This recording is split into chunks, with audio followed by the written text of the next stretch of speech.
আমরা এখন ক্যালকুলেটরের মাধ্যমে এই যে কঠিন অঙ্কগুলো সমাধান করাবো, ত্রিকোণমিতির অঙ্ক। তবে শুধু ক্যালকুলেটর জানলেই হবে না, এক্ষেত্রে কিন্তু টিক্সও খাটাতে হবে। ক্যালকুলেটরে যেটা আসছে সেটা কিন্তু ভুলও হতে পারে, তাই অবশ্যই প্র্যাকটিস করতে হবে। আমার টাইপ 7 এখন সমাধান করাচ্ছে, আর এই অঙ্কগুলো আমি সমাধান করাচ্ছি আমার ইজি হায়ার ম্যাথ যে সহায়ক বই আছে সেই সহায়ক বই থেকে। বলা আছে cos a = 1/2, আর এখানে সীমা দেওয়া আছে, বলা আছে সাইন এর মান কত। তাহলে দেখো আমরা ক্যালকুলেটরে লিখব cos a, এ মানে এক্স। আবার বলছি সব ক্যালকুলেটরে একই নিয়ম, তোমার কাছে যে ক্যালকুলেটরই থাক সমস্যা নেই, আমার কাছে কিন্তু সবগুলা ক্যালকুলেটরই আছে।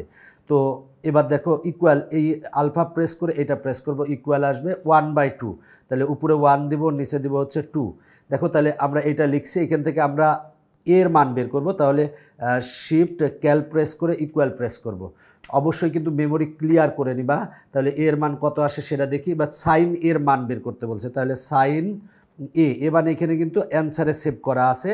তাহলে কত আসে সেটা দেখি, মাইনাস কত আসলো, √3/2 আসছে, -√3/2।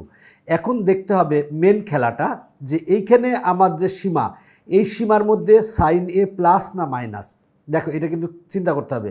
3π/2 মানে হচ্ছে 270 ডিগ্রি। দেখো 270 ডিগ্রি, আর এর মান, আর এখানে 2π মানে হচ্ছে 2π মানে হচ্ছে দেখো 360 ডিগ্রি।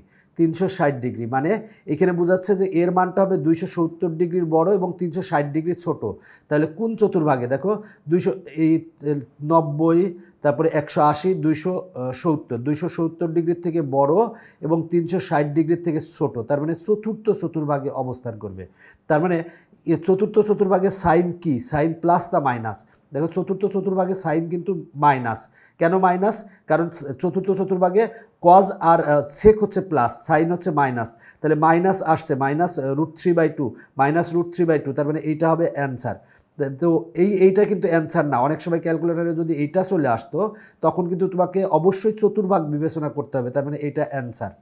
এবার আমরা পরেরটা দেখব, cos a = 4/5, cos a।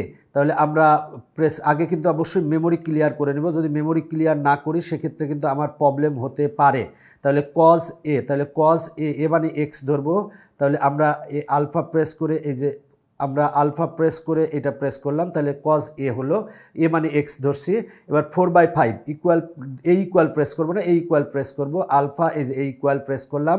এরপরে 4/5, উপরে দিব 4, নিচে দিব হচ্ছে 5, তাহলে 4/5 লিখছি। এবার শিফট ক্যাল প্রেস করে ইকুয়াল প্রেস করব, করলে দেখি আমার এর মান কত আসে। এ মানই তো এখানে এক্স। এবার tan এর মান বের করতে হবে, তাহলে tan টানানি অ্যান্সার লিখলাম, লিখে কত আসে দেখি, -0.75 আসে, -0.75 আসছে। তার মানে এখন দেখো আমার -0.75 কোনটা, 3/4 মানে কিন্তু 3 যদি 4 করো সেক্ষেত্রে কিন্তু আমার আসে কত, 0.75। এটা আসছে, একটা আছে প্লাস, একটা আছে হচ্ছে দেখো একটা মাইনাস, একটা হচ্ছে প্লাস। আমার ক্যালকুলেটরে আসছে মাইনাস, কিন্তু এইটা কোন চতুর্ভাগে, এইটা কিন্তু আমার হচ্ছে দেখো চতুর্থ চতুর্ভাগে কিন্তু আমার ট্যান কিন্তু চতুর্থ চতুর্ভাগে ট্যান কিন্তু মাইনাস, আমার আসছেও কিন্তু মাইনাস। তার মানে অ্যান্সার হবে হচ্ছে এইটা। অনেক সময় কিন্তু তোমার প্লাসটা চলে আসবে, অবশ্যই তোমাকে চতুর্ভাগ বিবেচনা করতেই হবে। তুমি চতুর্ভাগের এটা যদি বিবেচনা না করে অ্যান্সার দিয়ে দাও, অনেক সময় ভুল হতে পারে, এটা কিন্তু বলে দিলাম। এর আগের পর্বগুলোতে আমি কিন্তু বিস্তারিত আলোচনা করেছি। দেখো আমি এই দুইটা অঙ্ক করাই দিয়েছি, বাকি দুইটা অঙ্ক তুমি যদি নিজে নিজে চর্চা করো তাহলেই পারবা ইনশাল্লাহ। এখনকার পর্ব শেষ করছি, পরবর্তী পর্বে দেখা হবে। Bye bye.